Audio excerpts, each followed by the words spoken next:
నమస్తే. నేను సిరి. ఇప్పుడున్న పరిస్థితులలో అంటే అది ఆంధ్ర రాజకీయాలే కావచ్చు, తెలంగాణ రాజకీయాలే కావచ్చు, ఏమో అంటే కొత్త కొత్త పార్టీలు అంటే 10 సంవత్సరాల కింద ఏర్పడిన పార్టీగా అంటే బాగా పేరు పోసిన పార్టీ ఏదైనా ఉందంటే అది జనసేన పార్టీ.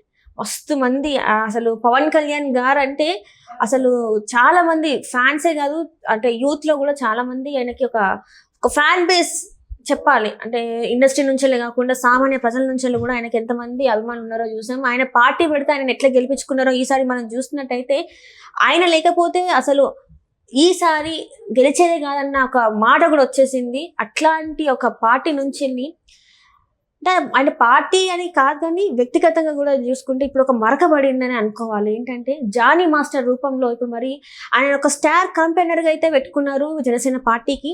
ఇప్పుడు ఆయన చేయబట్టి మరి పార్టీ ఎలాంటి నిర్ణయం తీసుకుంది మనం చూస్తున్నాం. 2 రోజుల నుంచి వెళ్ళి జానీ మాస్టర్ ఏదైతే జరిగిందో గతంలో జరిగింది బయటకు వచ్చింది. ఇప్పుడైతే మరి ఈయన మీద ఎలాంటి యాక్షన్స్ తీసుకుంటున్నారు ఏందనేది మనకి తెలియజేయడానికి మనతో పాటు ఉన్నారు Janasena official spokes person Srinivas గారు. నమస్కారం సార్. జనసేన పార్టీ అంటే పెద్దవాళ్ళు చిన్నవాళ్ళని ఏమీ లేదు సార్. చాలా మంది పవన్ కళ్యాణ్ గారికి ఎంత సపోర్ట్ అంటే చిన్నపిల్లలు కూడా అంత సపోర్ట్. వాళ్ళకి ఓటు హక్కు లేకపోయినా కూడా చిన్న పిల్లలు కూడా అంత పవన్ కళ్యాణ్ అని చెప్పేసి మాట్లాడతారు.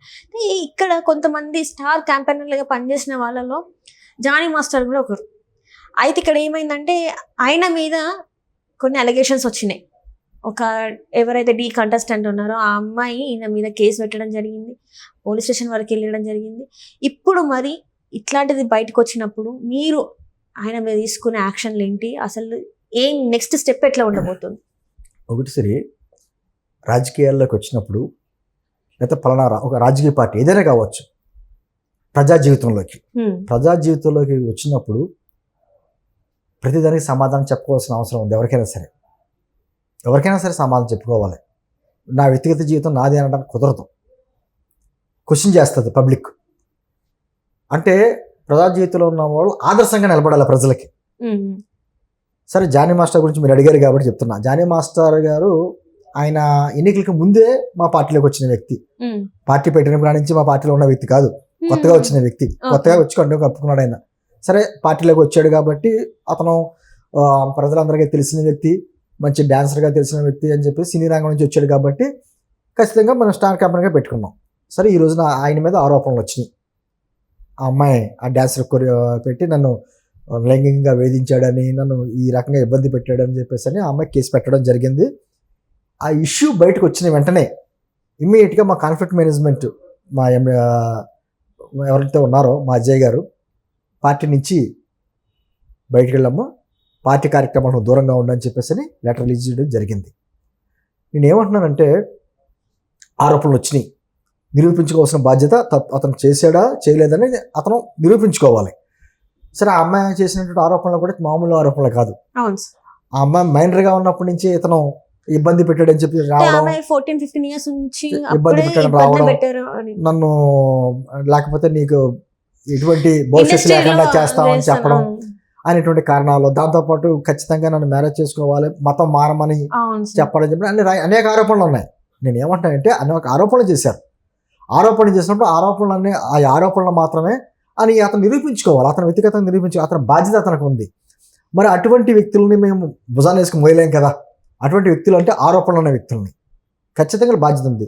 ఈ మధ్యకాలం మీరు చూశారు, తెలుగుదేశం పార్టీకి సంబంధించినటువంటి ఎమ్మెల్యే గారి మీద కూడా ఆరోపించండి ఇమ్మీడియట్గా పార్టీని సస్పెండ్ చేశారు. ఎందుకంటే అతనికి ఒక బాధ్యతగా ప్రజాప్రతినిధిగా గెలిచిన వ్యక్తి ఇమ్మీడియట్గా పార్టీని సస్పెండ్ చేశారు. ఇతనికి పార్టీలో వేరే పదవులే, అంటే ఎలక్షన్స్ ముందు స్టార్ క్యాంపెయినర్గా తిప్పాం కాబట్టి, కానీ పార్టీకి సంబంధించినటువంటి అధికారిక పదవులు ఏమీ అతనికి లేవు. పార్టీ కార్యకర్తగా ఉన్నాడు. ఆయన ఒక స్టార్ కంపెనీగా తిరిగాడు, అందరికీ తెలిసిన వ్యక్తి కాబట్టి. ఈరోజు ఆరోపణలు వచ్చాయి కాబట్టి ఖచ్చితంగా పార్టీ కార్యక్రమాలు దూరంగా ఉండండి అని చెప్పేసి కాన్ఫ్లిక్ట్ మేనేజ్మెంట్ గారు వారు చెప్పడం జరుగుతుంది. నేనేమంటున్నానంటే, ఈ రోజున మనం ఎవరైనా క్వశ్చన్ చేసేలా ఉండాలి తప్ప మనమే వేలెట్ చూపించుకోకూడదు. ఎందుకంటే గత 5 సంవత్సరాల్లో వైఎస్ఆర్ కాంగ్రెస్ పార్టీ వారికి సంబంధించినటువంటి ఎన్ని ఆరోపణలు వచ్చినా మనం చూసాం. అంబటి, అవంతి, లేకపోతేనేమో పైనటువంటి ఒక ఎమ్మెల్సీ గారు, విజయసాయి రెడ్డి, దువ్వాడ, అదే అంటున్నాం, ఎమ్మెల్సీ అంటే అనంతబాబు, వీళ్ళు అందరి మీద అనేక ఆరోపణలు వచ్చినాయి. ఆరోపణలతో పాటు రెడ్ హ్యాండెడ్గా దొరికారు వారు. అయినా కూడా పార్టీ వారు వాళ్ళ మీద సస్పెండ్ చేయడం కానీ ఇటువంటి చర్యలు తీసుకోవడం కానీ ఏమీ జరగల. అప్పుడు మనం వెళ్ళి చూపించాం, మీ పార్టీకి సంబంధించినటువంటి ఒక ప్రజాప్రతినిధులు, ఎంపీలు, ఎమ్మెల్యేలు, ఎమ్మెల్సీలు ఇటువంటి కార్యక్రమాలు చేస్తుంటే మీరు ఎందుకు చర్యలు తీసుకుంటలేదని చెప్పి మనం అందరం క్వశ్చన్ చేశాం. ఈ రోజున మనల్ని ఆ విధంగా ప్రతిపక్ష పార్టీ వాళ్ళు ఎవరో కూడా క్వశ్చన్ చేయడానికి అవకాశం ఇవ్వకూడదు. ఎందుకంటే ఆదర్శంగా నిలబడాలి. నిజంగా తప్పు చేస్తే ఇమ్మీడియట్గా పార్టీ నుంచి బయటకు వెళ్ళిపోవాలి ఎవరైనా సరే. అంటే జానీ మాస్టర్ అని కాదు, వ్యక్తిగతంగా ఎవరైనా సరే తప్పు చేస్తే ఆరోపణలు బయటకు వచ్చిన వెంటనే బయటికి పో. పార్టీ సస్పెండ్ చేసేదాకా ఉండకూడదు, వెళ్ళిపోవాలి, నిజాయితీ నిరూపించుకోవాలి అంతే తప్ప. ఎందుకంటే పవన్ కళ్యాణ్ గారు అనే వ్యక్తి ఈరోజు ఒక ఆదర్శంగా రాజకీయాలు నిలబడాలని చెప్పి వ్యక్తి. ఆయన చట్టబద్ధంగా విడాకులు తీసుకుని పెళ్లి చేసుకుంటేనే ఆయన అనేక రకమైనటువంటి నిందలు భరించాడు. ఆయన ఏం తప్పు చేయకపోయినా నిందలు భరించాడు. ఇంకా మిగతా వాళ్ళు ఎంత ఆదర్శంగా ఉండాలి. అంతే తప్ప మనం అవినీతి ఆరోపణలోని, లేకపోతే ఇటువంటి అక్రమ సంబంధాల్లోని, లేకపోతే వేరే వేరే కబ్జాల్లోని ఇటువంటి ఆరోపణలు మన మీదకి వచ్చినాయనుకో, మాలాంటి వాళ్ళం, ముఖ్యంగా మాలాంటి వాళ్ళం, పార్టీ నుంచి ఆదర్శంగా ఉండాలని కోరుకునే వాళ్ళు మాలాంటి వాళ్ళందరూ కూడా ప్రశ్నించడానికి సమాధానం కూడా మీరు అడిగితే అందరికి సమాధానం ఉండాలి కదా, వేరే చూపించాలి కదా. చూపిస్తుంటే మేము ఏం చెప్పుకోవాలి. కాబట్టి అటువంటి కార్యక్రమాలకు దూరంగా ఉన్న వాళ్ళ పార్టీలో ఉండాలి తప్ప పార్టీకి మచ్చ తెచ్చే ఎవరైనా వ్యక్తులే, ఎవరైనా సరే ఏ స్థాయిలో ఉన్న వాళ్ళ వ్యక్తులైనా ఖచ్చితంగా వారి మీద పార్టీని దూరం పెడతాం. వాళ్ళ మీద క్రమశిక్షణ చర్యలు ఖచ్చితంగా ఉంటాయి. మళ్ళీ మా పార్టీ వైపు చూసే అవకాశాలు కూడా లేకుండా మేము చేయగలం. Right sir. ఇక్కడ ఒక విషయం ఏంటంటే సార్, ఇక్కడ ఇది రాష్ట్రానికి సంబంధించింది కాకుండా ఇప్పుడు దానికి మించి వెళ్తుందేమో అనిపిస్తుంది సార్. ఎందుకంటే ఇక్కడ జానీ మాస్టర్ యొక్క వైఫ్ ఎవరైతే ఉన్నారో ఆమె కూడా ఇందులో ఇన్వాల్వ్ అయ్యింది. ఆమె ఇప్పుడు ఏంటంటే ఎవరైతే ఈ అమ్మాయి ఉన్నారో ఆమెని మతం మార్చుకోవాలి, జానీ మాస్టర్ని పెళ్లి చేసుకోవాలి అని చెప్పేసి కొన్ని వార్తలు అయితే ఇప్పుడు సోషల్ మీడియాలో నిన్న నుంచి చాలా హల్చల్ అవుతున్నాయి. వీళ్ళిద్దరి పేర్లు బాగా వినిపిస్తున్నాయి. అయితే ఇది ఎక్కడో మళ్ళీ అంటే ఇది నేను మాట్లాడొద్దో తెలియదు. ఎందుకంటే మనం గతం నుంచి చూస్తున్నాం లవ్ జిహాద్ అనేది బాగా వినిపిస్తుంది. అసలు ఈమెని పెళ్లి చేసుకోవాలని ప్రేరేపించడానికి కారణం ఏంటి అంటే, ఇప్పుడు ఎవరైతే వైఫ్ ఉన్నారో జానీ మాస్టర్ యొక్క వైఫ్, ఆమె ఎందుకు ఈమెను మతం మార్చుకోమని అడగాలి, ఎందుకు ఇట్లాంటివన్నీ జరగాలి, అసలు ఏంటి? ఆమె కూడా మతం ఆమె ఒక తెలుగు అమ్మాయి ఉండి ఆమె కూడా మతం మార్చుకుంది. ఇప్పుడు ఈమెను మతం మార్చుకొని పెళ్లి చేసుకోవాలని ఫోర్స్ చేయడం, ఇదంతా ఇలా చూడాలంటే అంటే రకరకాల ఆరోపణలు. ఇప్పుడు మైండర్గా ఉన్న వ్యక్తి అమ్మాయిని బలంతో చేశాడని, లేకపోతే అమ్మాయికి ఛాన్సెస్ లేకుండా చేస్తాను ఇండస్ట్రీలో అని చెప్పడం ఒకటి, ఇప్పుడు బలవంతంగా పెళ్లి చేసుకుంటానని ఆయన చెప్పడమే కాకుండా భార్యతో కూడా చేయించడం, అనేక ఆరోపణలు వచ్చినాయి. నిన్న దాదాపు 3 గంటల పాటు పోలీసులు ఆ అమ్మాయి ఇంట్లోనే ఆ అమ్మాయిని విచారించడం జరిగింది. ఆ అమ్మాయి కూడా పూర్తి స్థాయిలో తనకున్నటువంటి భావాలతో వ్యక్తపరచడం జరిగింది. సరే ఏం జరుగుద్దో మనం వెయిట్ చేయాలి. నిజంగా ఆరోపణలు కరెక్ట్ అయితే మాత్రం ఎవరో క్షమాపణ కానీ అర్థం. ఎందుకంటే ఇష్టపూర్వకంగా ఎవరైనా ఏ మతం తీసుకోవచ్చు, హక్కు ఉంది భారతదేశంలో, ఒక ప్రాథమిక హక్కు. మీ ఇష్టమైన మతంలోకి వెళ్ళొచ్చు, మీ ఇష్టమైన దేవుడిని కొలుచుకోవచ్చు, అది మీ ఇష్టం.